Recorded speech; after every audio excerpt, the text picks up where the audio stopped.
네, 2부 시작하겠습니다. 이제 관심 지역들, 주요 지역 여론조사 결과를 한번 살펴보도록 하죠. 이은영 소장님, 네. 지금 우리가 이제 알려드리는 여론조사는 여론조사 공표 금지 기간 전에 했던 마지막 여론조사지요? 네, 그렇습니다. 지금 방송 3사가 추구조사를 하기 위한 이제 사전조사로 지금 진행된 결과인데요. 예. 5월 23일에서 25일 진행되었고 무선전화 100% 그 전화 면접조사로 진행이 됐습니다. 일단은 전체 우리가 그 지방선거 승패를 갈 때 광역단체장 기준으로 17개 기준으로 보는데요. 예. 지금 그 방송 3사 조사 결과를 보면은 민주당이 4석, 국민의힘이 9석, 그다음에 경합지역이 4석으로 이렇게 분류를 했어요. 그래서 지금 국민의힘이 이제 9석으로 가져가는 데가 그 영남 5개하고 서울, 강원, 충북, 충남 이렇게 4개가 더해져서 9개를 가져가는 걸로 지금 보고 있고요. 그다음에 경합 지역은 인천, 경기, 대전, 세종 이렇게 지금 분류를 했더라고요. 그리고 지금 그 보통 우리가 이제 충남과 그다음에 대전 같은 데가 그 조사하는 데마다 지금 분류가 좀 다른데 예. 여기가 이제 그 방송 3사 출구조사는 충남을 그 국민의힘 후보가 이기는 걸로 분류를 했고 오히려 이제 대전 쪽이 그 경합 지역으로 지금 분류가 돼 있어서 어쨌든 지금 이번 그 지방선거에서는 충청권 특히 이제 대전, 세종, 충남 이 세 군데의 표심 확인이 가장 중요할 것 같습니다. 예. 숫자를 좀 살펴보면은요. 일단은 그 서울은 송영길 후보 31.2%, 오세훈 후보 53.6%, 그다음에 경기 김동연 후보 39.1%, 김은혜 후보 37.7%, 인천 박남춘 후보가 35.8%, 유정복 후보가 39.9%, 이정미 후보가 3.0% 이렇게 나와서 수도권 세 곳에서는 그 국민의힘이 2개를 가져가고 지금 경기도가 그 초경합 양상으로 지금 나타나고 있습니다. 네. 그러면은 관심 지역들 먼저 좀 더 살펴보죠. 인천, 경기, 대전, 세종 이 4군데를 지금 그 경합 지역으로 본 거잖아요. 예. 그런데 이런 곳을 보면 어떤 곳은 조사 결과마다 좀 다른 것 같더라고요. 네, 다르게 나타나는데 이제 그 이유가 일단 조사 방법의 문제도 있고 조사 방법도 방법이지만 이 광역은 그 안에 이제 시구가 들어 있는데 그거를 그 권역을 어떻게 설정하느냐 이것도 지금 크게 좀 조사 결과가 달라지는데 영향을 주는 요인인 것 같아요. 예. 그리고 지금 이제 본선 여론조사와 관련해서는 선관위의 그 가이드라인이 정당을 앞에다가 넣어야 돼요. 그리고 어떤 경우는 그 이제 후보 양력이 반드시 들어가지 이게 들으면서 그 경력을 보고 판단을 하는데 경력을 또 못 쓰는 경우도 있어요. 못 쓰게 하는 경우도 있어가지고 네. 그래서 이게 지금 정당 지지도가 좀 수렴되는 그런 패턴을 보인다 이렇게 좀 지적을 말씀드릴 수 있겠습니다. 방송 3사 여론조사에서 보궐선거 조사도 했나요? 보궐선거 조사는 방송 3사 거로는 지금 제가 못 봤고요. 다른 조사에서 좀 진행이 됐는데 어떻게 나왔습니까? 거의 대체로 국민의 후보가 좀 이기는 것으로 나오고 그다음에 그 인천 계양만 지금 초경합으로 나오고 있어요. 인천 계양을 그러면은 조사한 거 한번 좀 살펴볼까요? 지금 거의 45대 45대 45 이런 흐름으로 지금 볼 수가 있는데 그 최근에 나온 계양 지역 결과는 제가 갖고 있는 걸 한번 보죠. 이게 KBS가 의뢰해서 한국 리서치가 23일부터 24일까지 인천 계양구 의뢰 사는 만 18세 이상 남녀를 대상으로 조사한 걸 보면 이재명 후보가 42.5, 국민의힘 윤영선 후보가 42.7. 오차범위 아니지만 0.2%포인트 차이로 윤영선 후보가 앞서는 걸로 조사가 된 게 있고요. 조선일보하고 TV조선이 K스탯 리서치에 의뢰해서 조사한 걸 보면 이건 5월 23일부터 25일까지 인천, 경기, 인천 계양을에 거주하는 유권자를 대상으로 했습니다. 이게 대상이 800이니까 2,400명 좀 더 많네요. 이 조사를 보면 이재명 후보가 48.1, 윤영선 후보가 44.4, 이재명 후보가 좀 앞서는 걸로 이렇게 조사가 됐습니다. 그래서 지금 결과들을 보면 엎치락뒤치락인데 사실은 이런 조사가 나올 거라고 전혀 좀 전망들을 못했거든요. 예. 이재명 후보가 좀 가볍게 이길 수 있다 이렇게 봤는데 지금 완전히 초경합 상태로 들어가고 있어서 실제 이제 투표율과 지지층이 얼마나 나오느냐 이게 좀 중요한 변수가 될 것 같고요. 근데 이제 또 조사에 따라서 당선 가능성을 물어본 걸로 보면은 또 KBS 조사 같은 경우는 당선 가능성은 이재명 후보가 또 조금 더 높게 나오는 그런 예. 흐름도 있었더라고요. 그래서 여기는 진짜 투표를 해봐야지 알 수 있겠다 이렇게 좀 보고 있습니다. 그런데 지금 이재명 후보가 어제 그런 얘기를 했어요. 여론조사 통계 다 틀리다. 네. 그런 얘기를 했는데 본인이 앞서고 있어도 이렇게 얘기를 했을까요?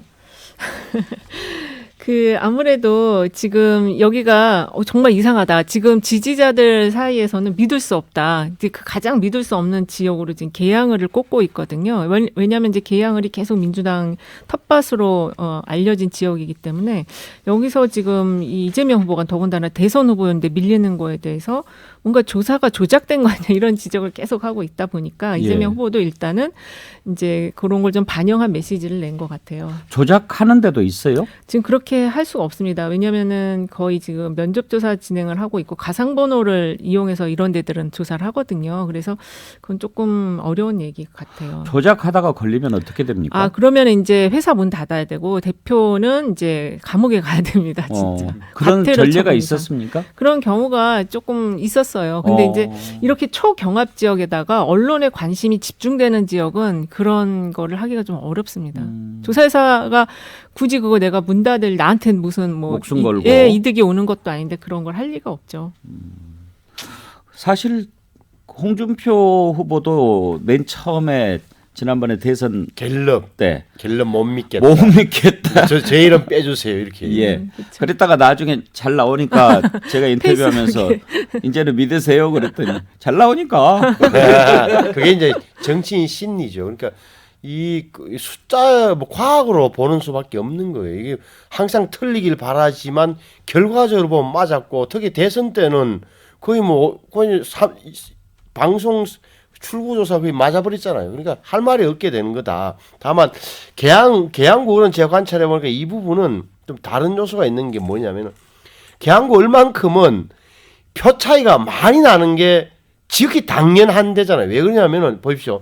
2달 전에 대통령 선거 때 인천에서 이재명 후보가 조금 앞섰는데 1.8%인가? 계양을에서는 8.6% 앞섰던 데예요. 다시 말하면 지난 대통령 선거 때 인천에 있는 10개 시군 가운데 이재명 후보가 최다 득표율, 윤석열 후보는 최저 득표율을 기록했던 데다. 한마디로 말하면 민주당 텃밭이 맞다. 그런데 지금 조사한 거 보면은 0.2%포인트 차이다.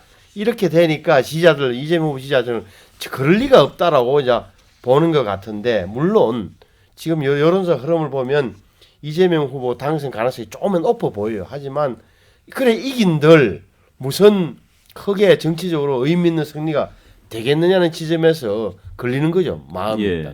이게 지금 2018년 대선 지금 지방선거하고 비교해 보면 이제 텃밭인 지역을 빼고 그때 당선이 됐던 그 후보의 득표를 보면은 52에서 한 57 정도 나왔어요. 예. 그런데 지금 이제 방송사사 출구조사긴 하지만은 이기는 후보의 지금 지지가 이제 국민의힘 후보들이 많은데 36에서 43밖에 안 나옵니다. 그래서 진짜 요 지금 경합으로 분류된 지역과 충청권 같은 강원권까지 포함하면 이런 지역들은 진짜 투표 뚜껑 열어봐야 알 수 있다. 그리고 특히 지금 인천 같은 경우가 이제 기존의 조사로 볼 때는 그 국민의힘 후보가 이기는 쪽으로 조사 분류가 많이 됐었거든요. 그 지역으로 분류가 많이 됐었는데 방송 3사 출구조사에서는 인천이 또 경합 지역으로 분류가 되고 있어서 그래서 이 지역들은 좀 진짜 투표 결과에 따라서 이게 또 바뀔 수도 있다 이렇게 말씀드릴 수 있겠어요. 아까 투표율과 상관관계 짚어봤는데 이 인천 계양을 같은 곳도 역시 투표율이 높아야 이재명 후보한테 유리하다고 볼 수 있을까요? 지금 나온 그 결과를 보면은 그럴 것 같아요. 왜냐하면 이제 민주당 지지층이 투표를 좀 덜하는 패턴인 것 같거든요. 그래서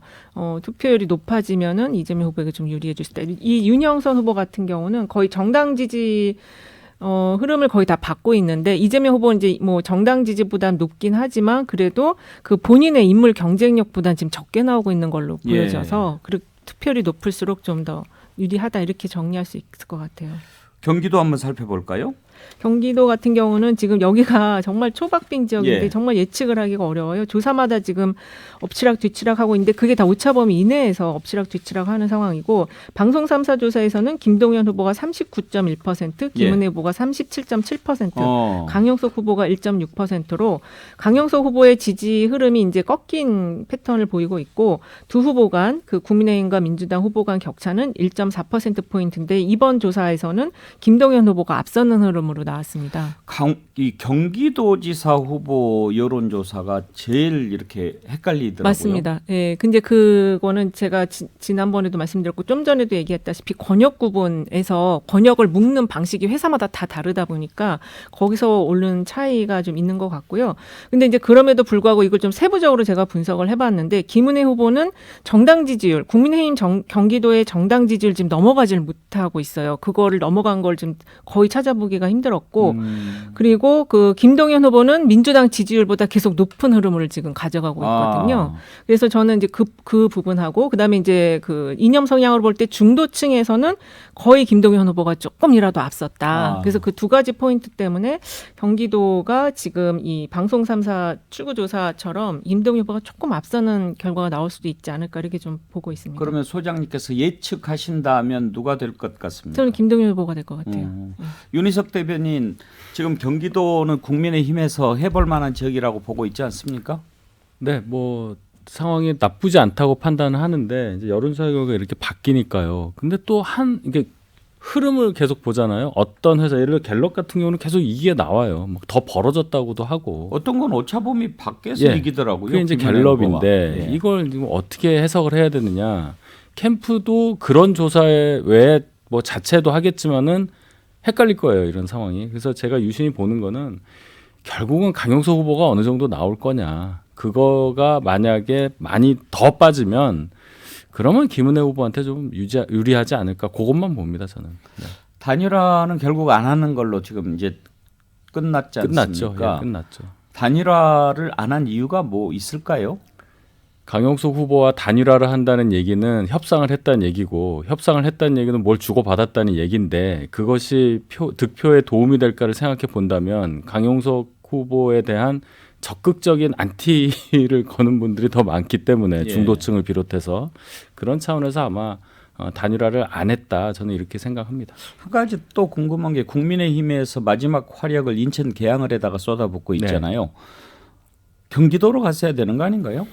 그건 이제 이준석 대표가 이제 상대가 이재명 후보이기 때문에 계양에 가서 직접 선거 운동에 대해서 하고 이제 이런 차원 거기 가서 막 지도부가 모이고 이렇게 했잖아요. 저도 솔직히 얘기하면 경기도에 가서 하면 어떨까 했는데 또 경기도는 또 안철수 후보가 하시니까 약간 이렇게 안철수 후보 있어서 안 간 모양이구나. 그런 거까지는 얘기 안 했지만 그런 부분이 좀 있어 보여요. 예. 그 지금 말씀하신 갤럽 조사하고 이 방송 3사 조사가 차이가 갤럽은 유선이 좀 들어가요. 그리고 방송 3사 조사는 유선을 안 쓰고 무선 100%로 쓰거든요. 가상번호 100% 쓰기 때문에 그 차이가 좀 있는 것 같아요. 예, 경기도 관심 지역이고요. 충남도 지금 헷갈려요. 이것도 반반이에요. 어떤 건 양승조 지사가 앞서고 어떤 건 또 반대고 그렇습니다. 김태형 의원이. 이게 지금 방송 3사 조사는 양승조 후보가 34.7%, 그다음에 김태형 후보는 43.8%가 나왔는데 이 정도면 오차범위 벗어난 거 아닌가요? 넘어갔죠. 그렇습니다. 그 격차가 10.1% 포인트인데 이게 이제 지방 언론사들이 또 한 조사를 보면은 양승조 후보가 또 이 정도 격차로 앞서는 것들이 또 나오고 있어서 그래서 지금 이 충남 같은 경우는 가장 큰 변수가 이제 이 천안에서의 표심이 어디로 이동하느냐, 가장 인구가 많기 때문에요. 예. 근데 지금 최근에 그 민주당의 그 천안 인사에 대한 잡음이 좀 많이 나왔었어요. 그래서 천안시장이 지금 국민의힘 후보가 좀 유리한 쪽으로 조사들이 나오고 있다 보니까 그거에 따라서 이게 좀 같이 흔들리는 좀 양상을 보이고 있고 어저께는 또 양승조 후보의 성비 이게 기사가 나왔는데 그 내용이 별로 거의 지금 없는 걸로 그리고 좀 내용이 좀 그러니까 좀 치명적이지 않은 팩트가 좀 확인할 필요가 있는 그런 게 나와서 그래서 이제 그런 영향도 지금 이 조사에 좀 투표에 영향을 줄지 않을지 그걸 좀 봐야 될 것 같아요. 충북 같은 경우에는 국민의힘 김영환 후보가 민주당 노영민 후보를 계속 앞서고 있으니까 뭐 여기에 대해서는 이론의 여지가 없는데 충남 같은 경우에는 대전하고 세종. 예 그렇죠. 바뀌고 막 그러니까 예. 어떤 게 맞나 참 궁금하더라고요. 그런데 대체로 대전, 충남 이런 곳의 여론조사가 그 다른 곳에 비해서 좀 뭐라 그럴까요? 좀 어렵다면서요? 어렵긴 한데 그래도 이제 그 어느 정도 그 이제 그 정당세가 좀 지금 만들어지고 난 게 좀 됐어요. 그래서 예전엔 정당세가 좀 별로 없었잖아요. 근데 지금은 좀 그렇지 않은 상황이고 특히 대전 같은 경우는 이 교육감 시너지를 허태정 후보가 좀 받는 흐름이 좀 있는 것 같아요. 대전, 예. 충남도 그렇고 교육감 쪽이 좀 그런 것 같고 그리고 인물 경쟁력 부분에서 이장호 후보가 허태정 후보하고 이제 비교했을 때 약간 그 여러 가지 또 문제들이 제기되고 있어서 이제 그래서 이게 좀 조사가 흔들리는 흐름인 것 같은데 어쨌든 지금 이번 방송 3사 조사에서는 허태정 후보가 4.3%포인트 앞서는 걸로 지금 나와서 대전 지역도 지금 상당히 관심 지역입니다. 예. 강원도도 궁금한데요.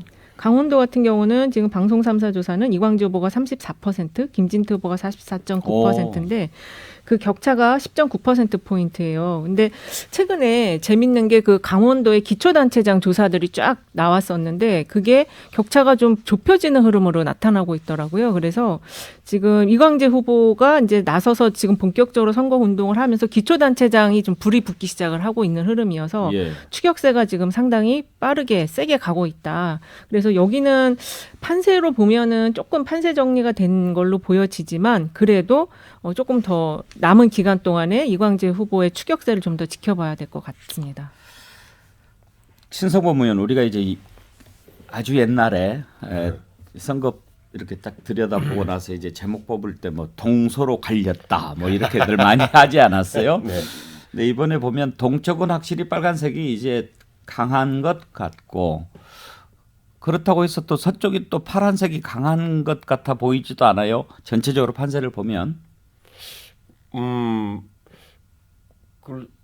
그렇게 저는 그 부분을 유념하지 않아서 그런데 눈에 띄는 특징은 제가 지역적으로 나타나지는 않다. 저는 유심히 보는 대목이 2018년도에 7회 동시지방선거 때 17개 가운데 14대 3이라는 수치, 대구, 경북과 제주도를 제외한 13개를 먹어도 심지어는 경남이나 부산도 경남의 도의원, 부산의 시의원 구조, 부산의 구청장, 경남의 시장 군수 이런 것까지도 민주당이 거의 압승 분위기였던데 이번에는 어떻게 저는 지사보다도 시장 군수에 오히려 저는 현실적으로 관심이 많게 보는데 그름이 어떻게 이어질지가 저는 사실 더 유심히 보는 편이에요. 그래서 경기도만 하더라도 저는 뭐 김동연, 김은혜도 중요하지만 실제로 뭐 31개 시장 군수 가운데 지난번에는 29대 2였는데 어떻게 될까? 경기도의원이 142명인데 132명이 민주당이었는데 이번에는 어떻게 될까? 이게 현실적으로 앞으로 정치의 바탕이 된다는 예. 측면에서는 그 지점을 좀 더 유심히 보려고 하는 편이에요. 그래서 방금 앵커까지 여쭤보신 부분에 대해서는 깊은 생각을 좀 못 해봤습니다. 윤영 소장님 네. 혹시 우리가 이거 외에 좀 들여다봐야 될 곳이 뭐 어디 있나요? 지금 제주도 예. 또 이제 보궐선거가 지금 좀 관심 많이 받고 있는 지역이거든요. 그래서 제주도 같은 경우도 좀 봐야 될 것 같은데 여기는 지금 부상일 후보하고 김한규 후보인데 지금 거의 오차범위 이내로 있다가 약간 최근에는 김한규 후보가 좀 앞서는 흐름으로 나오고 있는데 여기 김우남 후보가 3자 구도예요. 근데 부상일 후보가 인지도가 굉장히 제주에서는 높고 현안을 워낙 이제 출마를 많이 했다 보니까 현안에 대한 이해가 굉장히 잘 돼 있더라고요. 예. 그래서 여론조사는 지금 김한규 후보가 좀 앞서는 걸로 나오긴 하지만 이게 좀 실제 투표는 또 제주도는 괜당이라는 정서가 있다 보니까 예. 그것까지 반영해서 보면은 보궐선거에서는 계양을과 함께 제주을도 좀 관심 지역이 될 수 있다 이렇게 볼 수 있겠습니다. 자, 끝으로 이제 광주, 전남, 전북 지지도를 한번 보죠. 광주는 민주당 강기정 후보가 56.1, 네. 국민의힘 주기현 후보가 9.2 이렇게 나왔는데 이거 역시 이제 방송 3사 여론조사지요. 그렇습니다. 국민의힘 주기현 후보가 9.2라고 하면 윤석열 후보 지지율 득표율보다 현재는 낮은 거라고 예, 봐야 되죠. 그렇습니다. 예. 그리고 이제 전남지사는 민주당 김영로 후보가 57.2, 국민의힘 이정현 후보가 12.9. 전남은 어떤가요? 전남이 지금 이제 이정현 후보가 12.9 나온 거고요. 전북이 김관영 후보가 아니 전남이 12.9인데 네네. 이정현 후보가 지난번 대선 때 윤석열 후보 국민의힘 후보 득표율에 비해서 그거보다는 약간 높은 것 같은데요. 거의 그때 얼마였죠? 그때 한 10% 정도 나왔던 것 같거든요. 예, 전남이. 호남이 전북을 포함해서 12% 10점 몇인가 됐죠? 네, 맞습니다. 예. 13%로 기억하는데요. 13% 가까이. 전남, 전북, 광주 다 합쳐서 제 예. 기억에. 예. 아마 12.9%라면 지금 이 지지도가 득표율로 연결이 된다면 거의 지난번 윤석열 후보 득표율과 비슷한 수준. 이정현 후보가 그쪽에서 국회의원도 되고 그랬으니까 사실 기대만큼은 아직 나오지 않는 것 같다 이렇게 볼 수 있겠죠. 그리고 전북은 김관영 민주당 후보가 60.2, 국민의힘 조배수 후보가 13.4. 지난번 대선 때도 전북이 전남보다 윤석열 후보 지지율이 좀 더 높았죠? 네. 예. 참으로 광주에서 윤석열 당선인 제가 찾아봤더니만 광주에서는 12.7, 12.7. 예, 전남에서 11.4였고요. 예. 전북은 아직 제가 찾아보지 못했습니다. 예. 그러면 이제 왜냐하면 사실 광주 전남에서 민주당 후보의 승리는 예상할 수 있는 것이고 다만 국민의힘 후보가 얼마나 득표를 할 수 있을까가 관심사인데 지금 12.7을 얻었던 지난 대선 때보다 9.2 더 낮게 나오고 11.4 얻었던 대선 때보다 이정현 후보가 12.9 좀 더 높게 나오는 것. 아무래도 광주시장 후보 주기현 후보가 좀 그 인지도 면에서 좀 낮은 면도 있죠. 그러니까 흔히들 뭐라 그럴까 좀 더 대선 때보다는 많이 나올 걸로 기대했는데 주기한 후보의 지명도가 대검찰청 그 수사관 출신이라는 점, 윤 후보의 적극적인 지지를 받고 있다는 점만 부각됐지 적어도 그 지역에서는 지역 친화적인 요소가 좀 부족한 건 아니냐 이렇게 좀 돼 있는 것 같아요. 아마 지명도 문제가 큰 것 같다. 강기정 후보는 아시는 대로 문재인 정부의 정무수석이라는 점, 또 현 시장을 꺾고 야당의 제1야당의 후보가 됐다는 이런 점이 막 굉장히 좀 부각되는 건 아닌가 싶어요. 여야가 이제 상대당의 극단적인 강세 지역에 또 공을 들여서 후보를 내야 된다고 봅니다. 저는 뭐 이정현 후보라든가 조배수 후보 같은 분들 내는 건 굉장히 잘한 거다. 예. 그런 생각이 들고요. 역으로 이제 광주라든가 대구에서의 민주당의 공천을 보면은 포기하는 듯한 이미지를 이른바 주지 버리는 않습니까? 카드. 예, 그렇게 하는 거는 저는 뭐 정치 발전에 도움이 안 되기 때문에 특히 이제 여당인 같은 경우에는 또 다른 어떤 배려도 해줄 수 있으니까 굵직굵직한 후보를 내는 것이 정치 균형과 지역 발전을 위해서 도움이 된다 그런 어르신 생각입니다. 말씀인데 근데 너 가서 주고 그러면 누가 가고 싶겠습니까? 그런 것을 좀 뭐 보상할 수 있는 뭐가 좀 있어야 그렇죠. 되잖아요. 여당 같은 경우에는 이제 떨어지고 난 이후에 어떤 뭐 다른 배려가 있을 수 있고요. 야당인 경우에도 총선이라든가 비례대표라든가 다양한 어떤 정치적인 배려책들을 만들어내야 됩니다. 근데 이제 아니 박 교수님 말씀이 전적으로 옳은 말씀인데 지금 이제 방송 3사 여론조사 결과를 보면 뭐 주기한 후보는 좀 그렇다 치더라도 국회의원을 지내고 지명도가 높고 당 대표까지 해도 이정현 후보조차도 전남에서 10몇 %밖에 안 나온다는 것. 전북의 조배수 의원도 많이 나온다고 하지만 윤석열 후보가 전북에서 받았던 14% 이상을 못 넘어 뭐 비슷하게 나옵니까? 그 정도 본다면 글쎄 이게 너무 좀 저는 기대에 못 미치는 건 맞다. 만약에 방송 3사의 예측대로 간다면 예. 이 부분에 대해서도 조금은 호남 분들도 마음을 열고 적어도 여당에게 기회를 주고 예산을 좀 더 확보하는 노력을 하는 여기에 대한 점수를 줄 필요는 있지 않나 싶어요. 미래를 위해서. 대구 경북도 마찬가지인데 사실 이정현 후보는 윤석열 대통령 인사 피해를 많이 또 본 측면도 있다고 봐요. 그럴 수도 있겠네요. 네. 보니까. 만약에 호남 배려 인사가 많이 있고 있었다면 예산에 뭐 또 뭐 이런 관심이 있었다고 한다면 더 힘을 받을 수도 있었겠죠. 네, 오늘은 여론조사 중심으로 살펴봤습니다. 네, 함께 해주신 이은영 휴먼앤데이터 소장 그리고 신성범 전 의원, 윤희석 전 국민의힘 대변인, 박진영 숙명여대 기본교수 수고하셨습니다. 네, 감사합니다. 감사합니다. 네, 건강한 주말 보내시고 다음 주 월요일 뵙겠습니다.